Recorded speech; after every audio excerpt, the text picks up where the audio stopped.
ونتوب إليه ونعوذ بالله من شرور أنفسنا ومن سيئات أعمالنا من يهدي الله فهو المهتدي ومن يضلل فلا هادي له وأشهد أن لا إله إلا الله وحده لا شريك له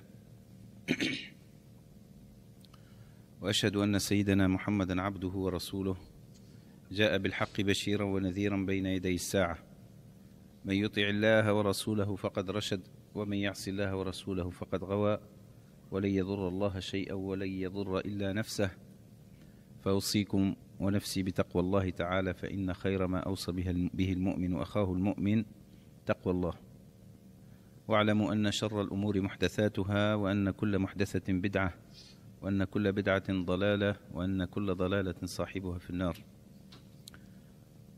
اللهم اهدنا فيمن هديت وعافنا فيمن عافيت وتولنا فيمن توليت وقنا واصرف عنا شر ما قضيت إنك تقضي بالحق ولا يقضى عليك تباركت ربنا وتعاليت أما بعد أيها الإخوة المؤمنون أيتها الأخوات المؤمنات فنحمد الله سبحانه وتعالى أن هدانا إلى دين الإسلام ونسأله تعالى أن يثبتنا عليه دائما وأن يميتنا عليه وأن يبعثنا مؤمنين مسلمين إنه سميع مجيب الدعاء. استمر إن شاء الله حديثنا فيما بدأنا في مقومات الأسرة المسلمة ودعائمها مما أوحى به المولى عز وجل لنبيه صلى الله عليه وسلم ووسعته حكمة المصطفى صلى الله عليه وسلم من صادق القول وسديده عليه أفضل الصلاة والسلام وعمله عليه الصلاة والسلام وهو القدوة الحسنة. On va continuer, Inch'Allah, ce que nous avons commencé à propos des fondements de la famille. Selon ce qu'Allah subhanahu wa ta'ala a révélé à son prophète Muhammad sallallahu alayhi wa sallam et à travers la sagesse prophétique, ce que Rasulullah sallallahu alayhi wa sallam a retransmis en tant que parole, mais aussi et surtout en tant que pratique. Sa vie, alayhi salatu sallam, qui est pour nous la référence, le modèle parfait à suivre. فنسأل الله سبحانه وتعالى أن يعلمنا ما جهلنا. Nous prions qu'Allah subhanahu wa ta'ala nous fasse apprendre ce que nous ignorons, qu'il nous fasse profiter de ce que nous apprenons, Inch'Allah, et qu'il nous aide à améliorer les choses. Ya ayyuhal insanu innaka kadihun ila rabbika kadhan famulaqih. L'humain est en perpétuelle lutte, effort, jusqu'à ce qu'il rencontre Allah subhanahu wa ta'ala, vis-à-vis de soi-même, vis-à-vis des autres, et à tous les niveaux. فنسأل الله سبحانه وتعالى أن يهدينا إلى الصواب وأن يوفقنا إليه. Prions Allah subhanahu wa ta'ala pour qu'il nous guide à la droiture et qu'il puisse nous aider à mettre en œuvre ses enseignements. Donc les tadhkir, pour rappeler mes chers frères, mes chères sœurs, donc dans cette série sur la famille, on a rappelé les fondements spirituels et moraux de la famille en se rapprochant de notre réalité, parce que ces enseignements qui sont descendus à l'époque du prophète alayhi salatu wassalam restent toujours la lumière qui nous éclaire, qui éclaire toutes les générations. Et à chaque génération, bien évidemment, ses caractéristiques, ses propres difficultés, même s'il y a des ressemblances, l'humain est toujours le même, plus ou moins, à travers les époques. Mais on essaie à chaque fois d'ouvrir une petite fenêtre pour méditer un petit peu sur notre vécu. Et essayer d'avoir chacun une réflexion de son côté, parce qu'on ne se ressemble pas tous. Donc si je dis des choses qui sont universelles, qui sont de l'ordre de la sagesse prophétique et la parole d'Allah, reste la mission ou le travail de chacun d'entre nous, pour voir dans son cas particulier qu'est-ce qu'il y a à faire, à refaire, à réformer, à mettre dans l'ordre. الذين يستمعون القول فيتبعون أحسنه, dit Allah subhanahu wa ta'ala, ceux qui écoutent la parole et suivre la meilleure. La meilleure pour eux, c'est celle qui permet de se corriger, de retrouver le droit chemin, rapidement, bien évidemment, rapidement et efficacement, Inch'Allah ta'ala. Donc on a cité les principes que je rappellerai à chaque fois, donc, et nous avons tout intérêt à apprendre et à reconnaître à chaque fois. Donc on a parlé de ces grands fondements qui sont la miséricorde, al-rahma, l'amour, l'apaisement, qui est l'objectif en fait que recherche l'être humain au sein de sa famille. L'apaisement, la douceur et la bienveillance, l'entraide dans le bien, la consultation et le dialogue au sein de la famille, et on est arrivé à la conciliation. On est arrivé à la conciliation, on a commencé à parler de islahu dhatul bayn, comme dit Allah subhanahu wa ta'ala, innamal mu'minuna ikhwa fa aslihu bayna akhawaykum. Certes que les croyants sont des frères, concilier, réconcilier entre vos frères. Et je rappelle encore une fois ce que j'ai dit durant toutes les khutbahs, tous les prêches, ces principes généraux de la morale, de l'akhlaq et de la conduite, elles concernent en premier l'individu dans son environnement immédiat, dans la famille. Donc quand on écoute un verset, on entend Allah subhanahu wa ta'ala dire innamal mu'minuna ikhwatum fa aslihu bayna akhawaykum, réconcilier entre vos frères, ça s'applique en premier au sein de la famille. D'accord, la réconciliation. Surtout que la famille, c'est l'endroit où on est plus exposé à gérer le quotidien dans sa complexité. Il y a toujours des problèmes.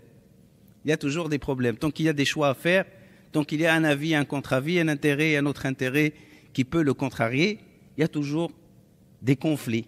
Il y a des conflits à gérer.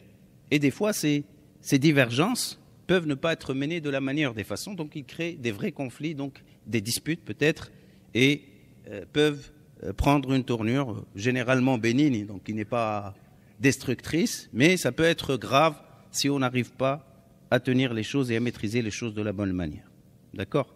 Donc il n'y a pas une famille où il n'y a pas de divergence, de conflit. Hein ? Ça c'est normal, c'est tout ce qu'il y a de plus normal. Mais l'excellence ou la perfection sur laquelle on doit travailler, c'est de minimiser au maximum ce qui pourrait créer des conflits et des tensions au sein de la famille.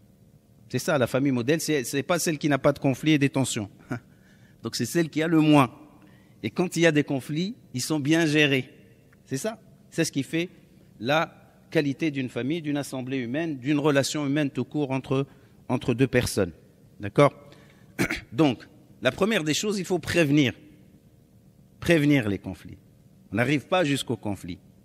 Donc il faut essayer d'éviter les conflits. Éviter les conflits à travers tout ce que nous avons dit. Une famille qui travaille sur la miséricorde, sur l'amour, sur la bienveillance, sur la solidarité et l'entraide, ainsi de suite, de tout ce qu'on a dit, elle met en place un climat le plus serein possible et le plus sain possible. إذا ما كانت في البيت الرحمة والمودة والسكينة والتعاون والتشاور أكثر الخلافات تنتهي بإذن الله تعالى. وهذا ليس حلم, c'est pas un rêve. كما جاء في القول المأثور يحدث للناس من أقضية بقدر ما يحدثون من فجور. Ça veut dire ما معنى هذا الكلام؟ قدر ما يضعف إيمان الناس بقدر ما تزداد مشاكلهم. Plus que les gens tombent dans la perversion, plus leurs problèmes s'accentuent. C'est proportionnel. D'accord ? Une société saine d'esprit, saine de cœur, au maximum, elle arrive à absorber toutes sortes de conflits. Mais celle qui est malheureusement corrompue, il n'y a que ça, il n'y a que les conflits. Donc, plus ces éléments ils sont présents, plus, bi'idhnillahi ta'ala, la famille, elle est protégée. Plus ils sont absents, bien évidemment, voyez le contraire de ce qu'on a dit, tout est ouvert sur les problèmes, à commencer par les parents et les enfants entre eux, et ainsi de suite. Ça ne s'arrête plus, et ça ne s'arrête pas. Mimma ya'asim al-usra, dans le cadre de la prévention. Donc on parle de la morale, mais il y a des techniques, il y a des choses, bon, le khutbah, on ne peut pas tout dire dans le cadre de le khutbah, mais on va dire l'essentiel. Donc la première des choses, c'est un caractère que Rasulullah sallallahu alayhi wa sallam a recommandé aux croyants et qui est difficile à mettre en œuvre généralement. Il y a un effort à faire pour l'avoir, surtout dans ce type de relation très proche, très fréquent et très intime. Al-hilm. Nabi alayhi salam, un jour, il a dit à l'un des compagnons, Inna fika khaslatan yuhibbuhum Allah wa rasuluh. Al-hilm wal-anat. Donc un compagnon lui a dit ça, Nabi alayhi salam, al-hilm c'est quoi? Al-hilm, c'est un caractère qui est au-delà du pardon. Pardonner avant que la chose arrive. C'est ça le hilm. C'est avoir un esprit où on ne tient pas trop rigueur aux gens. C'est vrai que dans la famille, il y a un rapport d'autorité. Les parents, ils ont à exercer leur autorité pour protéger la famille. Donc il y a certainement des choses à imposer, des choses à appliquer, des règles communes dans la famille qu'il faudra mettre en place. Dans le couple aussi. D'accord? Qu'est-ce qui va faciliter la mise en place de tout ça? C'est ce caractère de hilm. Ça veut dire ne pas trop tenir rigueur aux membres de notre famille. Et là, ça concerne tout le monde. Tout le monde. D'accord?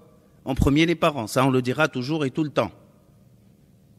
On le dira toujours et tout le temps. Donc, la première, c'est al-hilm. Wa taraful. Taraful, ça veut dire, il ne faut pas chercher. Il ne faut pas trop chercher à s'arrêter à toutes les situations, sinon, à tous les moments, tu vas créer un conflit quelconque. D'accord? Bien évidemment, ce qui ne perturbe pas l'ordre, ce qui ne remet pas en question la sécurité, ce qui ne remet pas en ce qui ne remet pas en question la morale, ce qui ne remet pas en question des intérêts majeurs de la famille. Sinon, ça va être quoi? Ça va être de la mollesse. Comme dit la sagesse, la takun yabisan fatuksar wa la takun layyinan fatu'sa. Ne sois pas dur au point que tu seras facile à fracturer, à casser. T'es dur, donc c'est facile de te casser. Et ne sois pas mou jusqu'à ce qu'on arrive à te presser, comme un citron. Il y a un juste moyen qu'il faut avoir, donc, al-hilm. Le deuxième point, c'est, subhanallah. Donc le deuxième point, c'est la bonne parole. Éviter d'utiliser des propos qui peuvent eux-mêmes créer les problèmes. Donc, par manque de respect, par faiblesse de caractère, Allah subhanahu wa ta'ala, il dit قُلْ لِعِبَادِ يَقُولُ الَّتِي هِيَ أَحْسَنُ إِنَّ الشَّيْطَانَ يَنْزَغُ بَيْنَهُمْ. Et là, c'est une responsabilité immense des parents que d'établir dans la famille un niveau de discours qui soit sain et propre. Il y a des familles où on parle que vulgaire, où on parle trop vulgaire. Sans faire attention, des fois. Des fois, tu interpelles des gens, tu dis, tu sais ce que tu as dit? Là, c'est un gros mot. Alors qu'il le dit en famille, qu'il le dit avec ses enfants, que le couple, la femme et l'homme le disent entre eux. Un manque de respect où tout le monde crie, tout le monde hausse la voix. Ça, c'est pas un climat où on peut vivre tranquillement. Ça peut arriver, mais il ne faut pas que ça soit la règle. Donc, il faut savoir dire, il faut savoir comment dire les choses. Comme dit Allah subhanahu wa ta'ala, قُلْ لِعِبَادِ يَقُولُ الَّتِي هِيَ أَحْسَنُ. Cherchez à dire le meilleur. Tu as 3 expressions pour dire quelque chose. Essaye de dire la plus douce, la moins offensive, pour ne pas blesser, pour ne pas humilier, pour ne pas réveiller en la personne qui pourrait être ton épouse, ton époux, ton fils, ton père, réveiller des réactions qui ne soient pas bonnes et qui ne seront pas, qu'Allah ne le permette, qui ne seront pas maîtrisées. Chacun a le devoir de retenir sa langue. Nabi alayhi salatu salam, et là les gens ils pensent comme d'habitude que ces règles sont applicables à l'extérieur. Non, sont applicables certes à l'extérieur, mais certainement à l'intérieur. Nabi alayhi salatu salam, il a dit khiyarukum khiyarukum li ahli. Donc sinon on va devenir des hypocrites. Tu vends à l'extérieur une image, mais tu as une image autre à la maison. T'es un hypocrite. Donc il faut faire attention. قُلْ لِعِبَادِ يَقُولُ الَّتِي هِيَ أَحْسَنُ إِنَّ الشَّيْطَانَ يَنْزَغُ بَيْنَهُمْ. Dis à mes serviteurs de dire la meilleure des paroles. La suite. Car الشيطان, il réveille, il suscite, il pousse les gens à retrouver la haine entre eux. C'est sur la parole. Il monte sur la parole, Shaitan, il rentre dans les cœurs. C'est comme ça. Donc il faut faire attention. Deuxième chose, donc la parole. Troisième, tajannubu dhann. Éviter la mauvaise interprétation. La mauvaise interprétation. Il y a des couples qui vivent, par exemple, les couples. Et je dis encore une fois, je parle des couples, des parents-enfants, ainsi de suite, toute la famille, qui vivent sur la mauvaise interprétation. Il y a toujours un non-dit. Il y a toujours une idée que Shaitan ramène dans l'esprit pour mal interpréter le comportement ou la parole de son époux, de son épouse, de son mari, de son fils, de son père. Ijtanibu kathiran min adh-dhann, dit Allah subhanahu wa ta'ala. Évitez au maximum la mauvaise présomption. la mauvaise interprétation. Inna ba'd adh-dhanni ithm. Car une partie de ce dhann, elle pourrait être un péché. Et qui dit péché, qui dit quelque chose qui est nuisible à l'individu, mais sûrement aussi à la famille. Et beaucoup de couples se déchirent parce qu'ils ne savent pas communiquer entre eux. Parce que chacun interprète comme il le veut, il veut que ce que son esprit lui a dit est plus vrai que la vérité. Et on se retrouve du coup dans des conflits interminables et dans des actions et des réactions interminables qui finissent par détruire la famille. Wal'iyadhu billahi ta'ala. Un autre conseil important. Là, il est spécifié aux parents. Spécifié aux parents. Qui doivent avoir la bienveillance de ne pas se disputer devant leurs enfants. Ça, c'est très important. Parce que les enfants, ils apprennent de ce qu'ils voient, pas de ce qu'ils entendent. Tu peux leur dire matin et soir, faites pas et faites. Mais il va faire ce que tu fais, il va dire ce que tu dis. Donc quand il n'y a pas de respect entre les parents, quand la mère ou le père, les époux, déballent toutes leurs divergences et de manière malveillante devant les enfants, c'est qu'ils ont condamné leurs enfants à une attitude qui ressemblera à la leur. Qui ressemblera à la leur. Et ils mettront leurs enfants dans une difficulté, mais vraiment compliquée à gérer. Nabi alayhi salatu wassalam, il nous a appris l'intimité entre les époux et la préservation du secret. Et ça fait partie du secret, ces questions qui ne concernent que les parents entre eux et dans l'éducation de leurs enfants. Au lieu que les parents se disputent devant, ils peuvent discuter parce qu'ils apprennent à leurs enfants sur certains sujets qu'il y a l'échange, qu'il y a l'écoute et qu'il y a l'échange. Et ils apprennent à travers leurs paroles le dialogue, la bienséance, la bienveillance, la véracité parce qu'ils ont vu leurs parents discuter de la bonne manière sur les sujets qui peuvent intéresser les enfants ou qui ne perturbent pas l'esprit des enfants. Mais se disputer devant les enfants, c'est grave, c'est très grave. Si on utilise, on ne fait pas tahrim et tahlil de notre tête, on dit pas haram, mais c'était grave. Et ça peut être haram, pourquoi? Parce que ça peut engendrer des dégâts irréparables dans l'éducation des enfants et l'esprit des enfants. Il y a beaucoup d'enfants qui sont, malheureusement, qui ont grandi dans la perturbation parce qu'ils ont grandi dans un foyer où il n'y a que des cris, que la dispute, voire pire, que la violence. Et ça existe, ça, c'est une partie de la réalité que vivent beaucoup de foyers et beaucoup de familles et beaucoup de couples. Donc, quand le foyer, il grandit et les enfants grandissent dans un foyer où il y a le respect, il n'y a pas la dispute tous les jours, matin et soir, d'accord? Il n'y a pas un manque de respect dans la parole, bien évidemment, incha'Allah ta'ala, quelle que soit leur faiblesse, ces enfants, quelles que soient les déviations qui peuvent les toucher, elles resteront mineures et ils auront toujours une référence. Un asl. Ne dites-vous pas, celui qui a un asl, celui qui a une racine, celui qui a une origine, il en restera toujours fidèle. Ça, tout le monde le sait. Donc, si la racine, elle est bonne, bidillah, Sami al-Alim, avec l'aide d'Allah subhanahu wa ta'ala, il n'ira pas très loin. Il va revenir vers ce beau et ce bon asl, cette origine qu'il a vue, qu'il a vécu, qu'il a toujours aimé. Donc il faut faire très attention. Donc pour prévenir un climat de conflit à la maison, d'accord, quand les parents ils parlent mal entre eux, bah t'as donné la légitimité aux enfants pour qu'ils parlent après mal avec eux, enfin, entre eux, pardon, et avec leurs parents, bien évidemment. Vraiment, c'est des choses qui sont très sensibles. On est des humains. On est des humains. Le premier qui est en train de vous parler, moi-même, on est faillible. On fait des erreurs.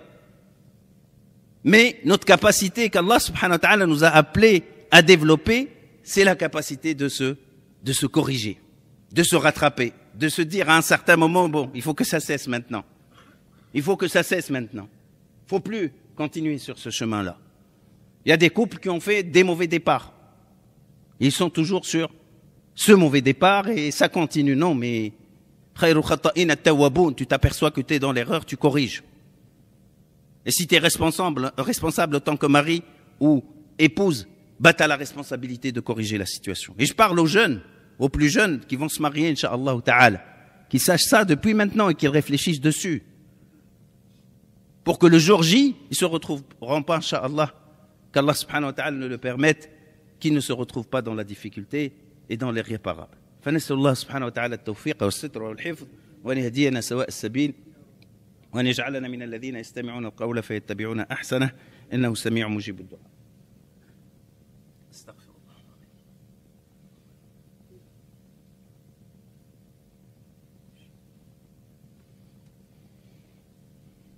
الحمد لله وكفى والصلاة والسلام على سيدنا محمد المصطفى وعلى آله وصحبه وسلم تسليما كثيرا ونشهد أن لا إله إلا الله وحده ولي الصالحين ونشهد أن سيدنا محمدا عبده ورسوله سيد الأولين والآخرين وإمام المرسلين صلى الله عليه وعلى آله وصحبه وسلم تسليما كثيرا. مما يمنع الخلاف نسأل الله سبحانه وتعالى أن يحفظنا وأن يهدينا وأن يعيننا على أنفسنا pour qu'on puisse se corriger, qu'Allah subhanahu wa ta'ala nous aide à maîtriser nos propres âmes. Comme dit la sagesse, ton plus grand ennemi en vérité, c'est ton âme qui est entre tes côtes. C'est elle qui te provoque des dégâts plus que tout autre. L'ennemi, tu le connais. Mais l'ennemi qui est caché en toi, peut-être tu ne le connais pas. Allah subhanahu wa ta'ala qui nous donne une autorité ferme sur nos consciences et sur nos âmes. Bi'idhnillahi ta'ala. Allah naghdab. Ça, c'est l'exercice le plus difficile. Ne pas se mettre en colère. Ne pas se laisser emporter. Comme a dit Rasoul alayhi salatu wassalam, à l'un de ses compagnons, quand il lui a demandé, dis-moi un conseil, il lui a dit, la tardab. Il lui a dit, dis-moi un autre. Il lui a dit, la tardab. Dis-moi un autre. Il lui a dit, la tardab. C'est le conseil que tu dois retenir. Fal-ghadabu ra'su su'i kullu. Donc c'est la tête de tous les égarements.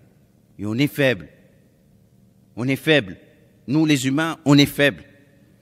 Donc il faut savoir se maîtriser. Il ne faut pas se laisser emporter. La colère, elle est dévastatrice. Et elle nous casse. Et elle casse le plus noble en nous. Parce que quand tu es en colère, c'est que tu vas dire les mauvaises paroles.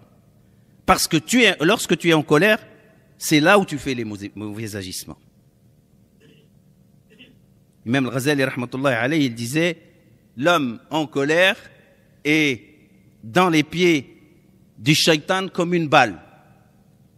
Il la jette là où il veut. Il la jette là où il veut.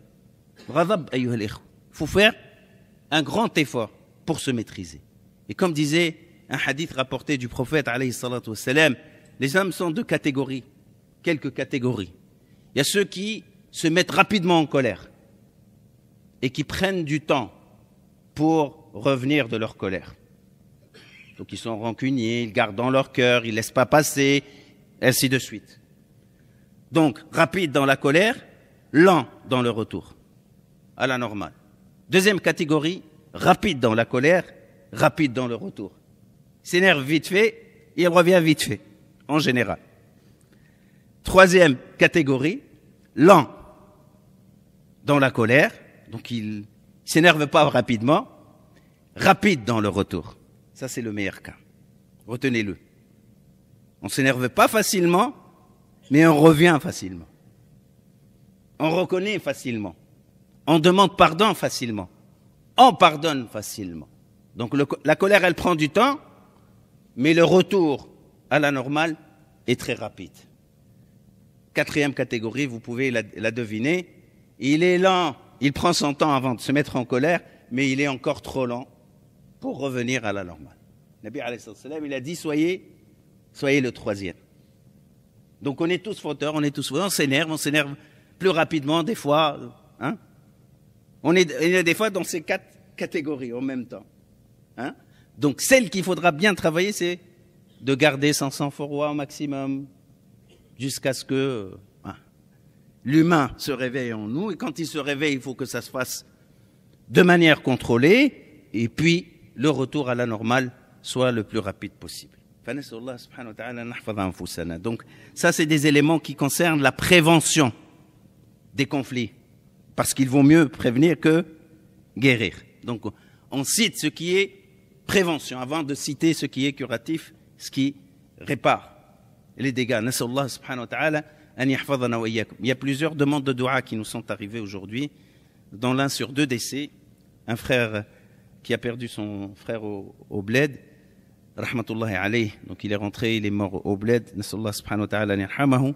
Une autre famille qui a perdu un enfant, un bébé de 2 mois, pareil, nas'Allah subhanahu wa ta'ala, qu'il accueille cet enfant au paradis, qu'il fasse que ses parents, après une longue vie, incha'Allah, heureuse, qu'ils le rejoignent aussi au paradis, qu'Allah subhanahu wa ta'ala console leur tristesse et qu'il les aide à surmonter ce moment difficile. Pareil, il y a d'autres personnes qui ont demandé parce qu'ils sont malades ou quelqu'un de la famille est malade. Donc nous, on inclut tous ces frères et sœurs, toutes ces personnes, et nous prions Allah subhanahu wa ta'ala, nous les incluons dans nos dua, nous prions Allah subhanahu wa ta'ala pour qu'il garde dans sa grande miséricorde ceux qui nous ont quittés, ceux qui sont morts. Sallallahu an yarhama ikhwanana wa an yarhamahum bi rahmatihi al-wasi'a, an yarhama akhana wa an yarzuq ahlahu jamil as-sabr was-sulwan.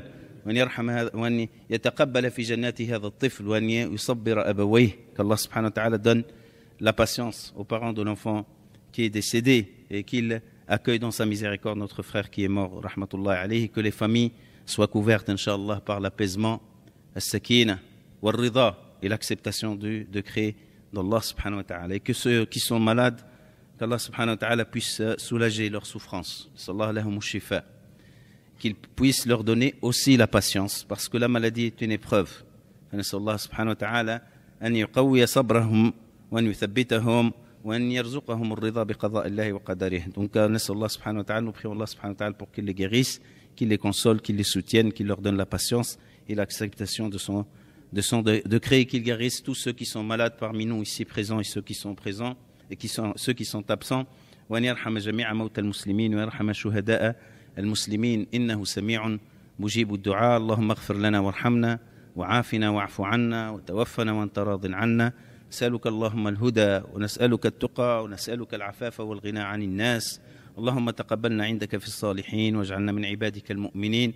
اللهم اهدنا واهد بنا واجعلنا سببا لمن اهتدى. اللهم ارحم آباءنا وأمهاتنا واغفر لهم وارحمهم كما ربونا صغارا.